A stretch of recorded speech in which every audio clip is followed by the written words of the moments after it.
You talked about behavior from Democrat lawmakers, a lot of disruptions, and I just wanted to kind of go back to that. We saw Democrat lawmakers not stand for Laken Riley, for Peyton McNabb, for the son of a slain police officer and 13-year-old cancer survivor. What are the optics of that nationally, just in terms of not just the people who were in the room last night, but across the nation? And also, was President Trump expecting this type of behavior when he was crafting his speech? So I gave a quote to one of the media outlets in this room yesterday that Democrats behaving like children would be the least surprising thing of the night. And unfortunately, that quote did turn out to be true. I think the president and everyone, frankly, was surprised by the Democrats refusing to stand for not the president's policies, because frankly we expected that, but for the everyday Americans who President Trump was shining a light on their stories.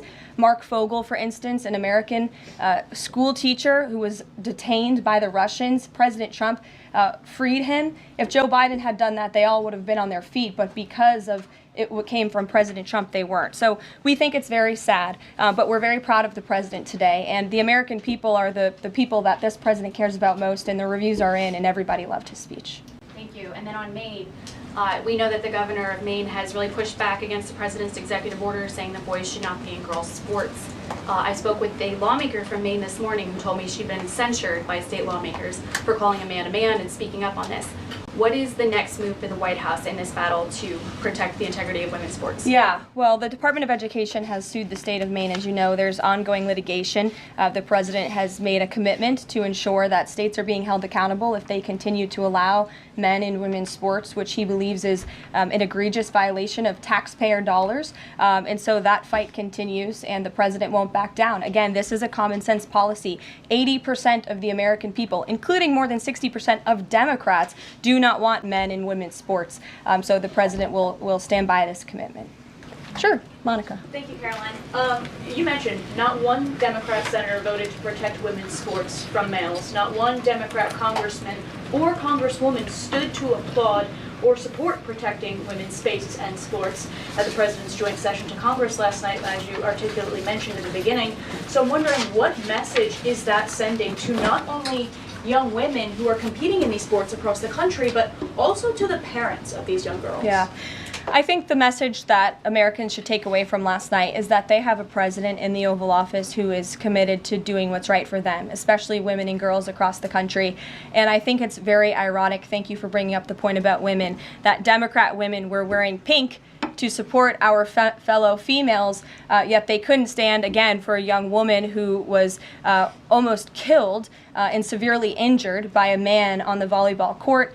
They couldn't stand for the mothers of two beautiful young women whose lives were taken tragically at the hands of illegal people. So you can't say you're the party of women and then support men and women's sports and not stand up for basic law and order and immigration reform that will protect women in this country. That's what President Trump is doing. He's the president for women. Okay. Lindsay, good to see you. Thank you, Caroline. Good to see you.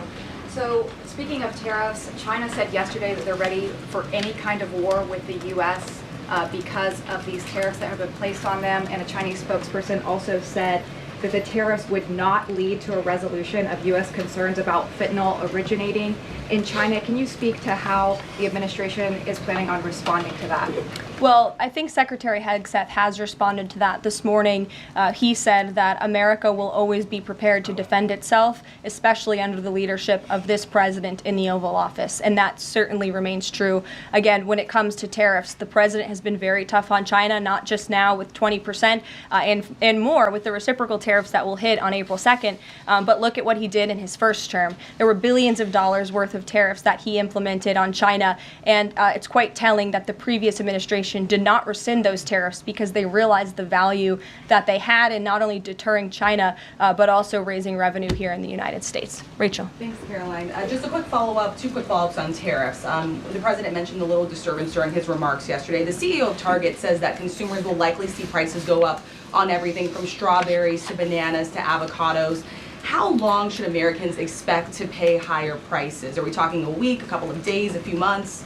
Again, I don't have a crystal ball, but what I can assure the American people is that this president and this administration is doing everything they can. And I would remind you and everybody else in this room that it's because of the previous administration's economic policies that Americans were left with record high inflation. Inflation throughout Joe Biden's entire 48 months in office was at or above 3%. It hit record highs, as you know. And there's a whole list of what the Biden economic disaster this president was left to clean up. It's been a month, but he's working hard every single day to do just that. Follow up on the carve out. Sorry to cut you off there.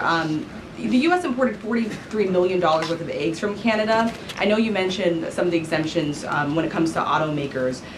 Will there be any other carve-outs, including for eggs? We know prices are soaring for Americans. The president is open to hearing about additional exemptions. He always has open dialogue, and he'll always do, what's right, what he believes is right for the American people. But again, as for the egg crisis in this country, the president is wholeheartedly committed to ensuring we're increasing our egg supply, and we're also bringing down cost. And Secretary Rollins has been all over this issue. She comes from an agricultural background and family. That's why she's leading that very important department. She wrote an amazing op-ed in the Wall Street Journal. She's been all over the media talking about her plan. She has a real plan. The president endorses it. And he even, gave her an off-the-prompter shout-out last night to say, Brooke, I'm counting on you. It's an important issue. And this White House is working with Secretary of Agriculture every single day to address this issue. Sure. Jordan. Thanks, Caroline. So, what does it say that the Democrats, while they couldn't stand for Americans or stand for victims, they stood for war and clapped for war and clapped for 5 more years of war?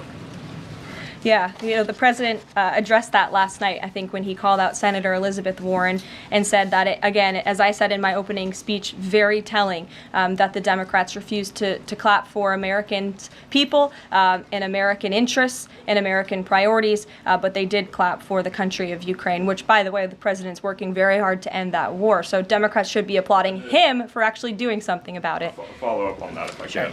You've spoken recently about how what happened in the Oval Office last week gave Americans an inside look into behind-the-scenes discussions with Zelensky. Is this how he treated Joe Biden and just treated him disrespectfully and received billions of dollars? Well, it's a very interesting question. I don't know if anybody in here asked my predecessor who stood at this podium about that, but there was a report from NBC News that President Biden also got increasingly frustrated with President Zelensky when he was handing out blank checks and President Zelensky kept asking for more. Joe Biden was quite frustrated with that. So again, as I've said repeatedly, Friday revealed the frustrations that this administration has had in closed-door negotiations with the Ukrainians. However, President Zelensky did put out a statement yesterday, which we believe is a positive step forward, and National Security Advisor Mike Waltz has been talking to his Ukrainian counterparts, and so we're in the midst of this, and we'll see what happens next. Caitlin. Thanks, Caroline. I have 2 questions. One on the reprieve that is being granted to these 3 automakers for 1 month on the tariffs on Canada and Mexico. How did the president settle on 1 month? The reciprocal tariffs will go into effect on April 2nd, and he feels strongly about that no matter what, no exemption, so that's where the 1 month comes from. Does he expect them to be able to shift production within a month? He told them that they should get on it, start investing, start moving, shift production here to the United States of America, where they will pay no tariff. That's the ultimate goal.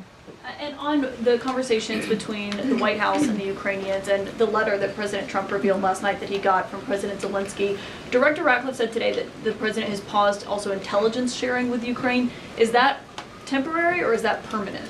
I believe what the National Security Council told me in regards to that was that they paused or they are reconsidering the funding for Ukraine, as you saw, the pause on the funding. As for intelligence matters, I would refer you to either the National Security Council or the CIA as well. But they're considering lifting or reinstating the military aid going to Ukraine, which they paused. Again, it's a pause for a review.